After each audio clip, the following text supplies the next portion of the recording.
Isang Chinese na lolo ay binigyan ng dalawang pagpipilian. R. Salita ang kanyang sariling mga apo o tumalon sa kanyang kamatayan sa kalapit na ilog.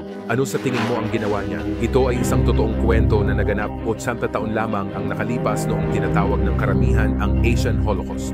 Ang mga sundalong Hapones ay malupit na nilusob ang malaking bahagi ng China noong ikalawang digmaang pandaigdig nang makita nila ang isang pamilya na palihim na lumabas mula sa isang nasakop na nayon.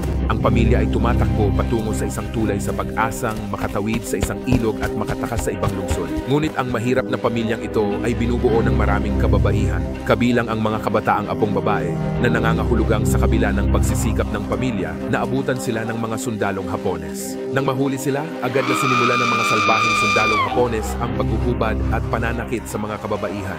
Nang matapos matupad ng mga sundalo ang kanilang makahayop pagnanasa, binigyan nila ang mga lalaki na nanonood ng pinakatraumatang eksena ng dalawang hindi makataong pagpipilian. Tumalon patungo sa iyong kamatayan nang may karangalan o mabuhay upang makita pang araw sa pamamagitan ng R-wording sa iyong sariling mga apo. Hahayaan kitang hulaan susunod na nangyari.